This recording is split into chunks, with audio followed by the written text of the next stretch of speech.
dziri kuitika muparliament tese tiri kuzviona, and it should be a concern for every citizen of Zimbabwe kuti kwatiri kuenda uku tiri kumbonyatsa kuenda kupi chaizvo chaizvo. And you are also right pakuti manongedzera kuti kubva zvakabva President Nelson Chamisa muringi zvinhu zvakatanga kuescalata very quickly and advance very quickly in the opposite direction, kuenda kunosapota nekusimudzira nekusimbisa ZANU-PF. But maonero angu andiri kuita chekutanga ndeyekuti President Chamisa had no choice. He could not remain in politics vaine vanhu vari pasi pavo in terms of ma-MPs akavoterwa nevanhu through him vanga vakumudisrespecta. They were disrespecting him. Akanga ati ngatiendei this way, ivo vanobva vati no, we will go this way because we are defending our positions, because we are defending what our gains. Vobva va disrespecta instruction yake.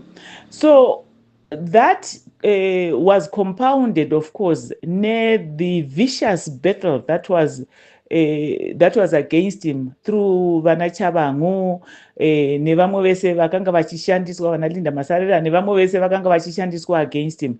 And his very own, especially his very own people, his very own MPs, I think ndo vakazokonzeresa kuti you know what, let me just leave this, because vanhu vakanga va-focused, they were so focused on benefits, they were so focused on benefiting from the status quo instead of standing firmly on the reason why they were elected into parliament.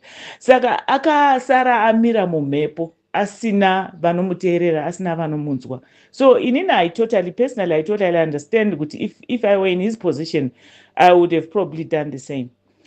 But chandiri kufunga kuti chinofanirwa kuti chiitike as we continue to monitor and to see what is happening ndechekuti vanhu ngatisvikei patinonyatsoresolva kuti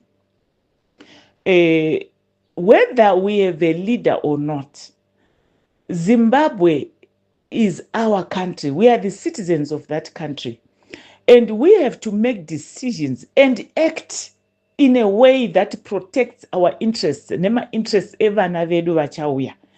Saka problem yatinayo ndeyekuti tinenge tichitarisira kuti pachaita savior achauya obva atiitira zvese. Say, take for instance even scenario ya Comrade Gezai nevamwe ma-comrades akaunganidza kuti tiri kuda kuti tiite zvakati, ngatibudei tinoita zvakati. And then people are busy on social media.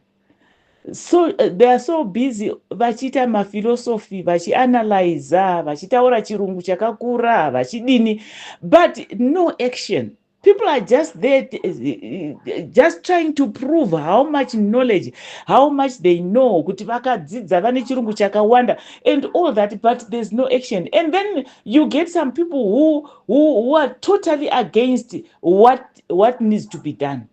Munhu anouya otivhurira door. Ngatidai varume kuti zvinhu izvi zviitike.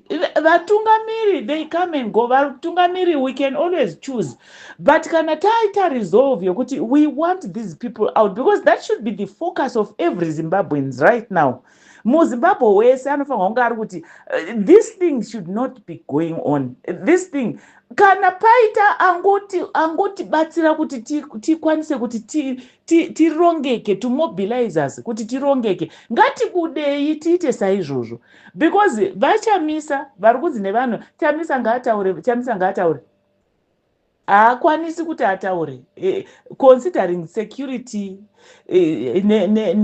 nevanhu vese vakanga vachifanirwa kunge vachimobilizika vari under him, vachiramba kumuteerera. Akasvika to a point where he is like, you know what, inini ndichangocampaigna for my own self, zvokuti kana vanhu vazorongeka vakaita kuti zviendeke, then they will, when they want to choose me as their president, they will choose me as their president. But kuti ndichamobilize, andichamobilize because hazvina maturo, hazvibatsiri. He worked so hard at the last election and look what happened. So he gave up on that. Saka kuramba tichingomumanikidza kuti ngaataure dai atibatsira kuti he won't do it. And munofanirwa kuti muzive zvakare futi kuti he is not a revolutionary.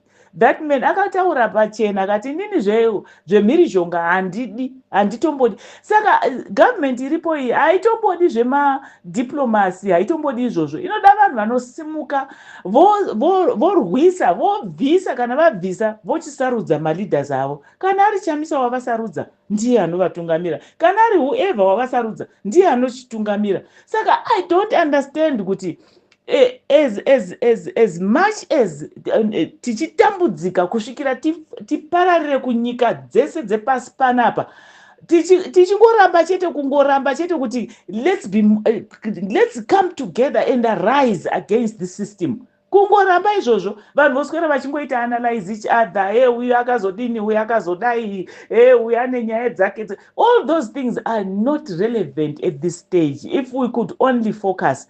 Inini my prayer right now ndeyekuti dai Comrade Gezaka vatibatsirawo kuti vachitipa last and final push yekuti tiite zvinhu zvinobatika. But let's just say kuti havana kuzviita. Togara here musituation yakadai so tichiti nekuti hapana munhu atileader. I believe that if there are only 5 people who come out of their houses and they say we want to change this system, we want to get rid of this system, everybody should join them. Pasina kuti zvaorganizwa kana kuti hazvina. Iyoyo nyaya yekuti tinoda kuti tiite vatungamiri sokunge ndivo vatove vana Mwari, ndivo vatove masavior edu. Izvozvo ndo zvatisvitsa patiri panapa. We have lost so many opportunities yekuti dai takarongedzeka tega, tikamobilizana tega, tikabuda tikachinja zvinhu zvaifanirwa kunge zvakachinjwa kare. Asi tingoramba tingoverengera, tingoramba tingoanalyze, tingoramba tingouya nemabig words, tichiuya nemafilosophies, tichiuya nemastrategy asina action plan. All those things ndo zvatisvitsa kuti tisvike patiri panapa. Saka inini hangu, in summary, all I'm saying is kana paine ativhurira nzira yekuti ngatitei something, let's all stand up and join that person. Zvevatungamiri tinozosarudza later. That should not be the focus right now. Our focus should be to remove the regime. So mazvita henyu nekusimudza nyaya iyoyi nekuti sure vanhu tinoita sokunge tangojaira, hakuna magesi totsvaga magenerator, vamwe vakati totsvaga masola, hakuna mvura, vamwe vakati tinotenga majojo tenki, hakuna chakati.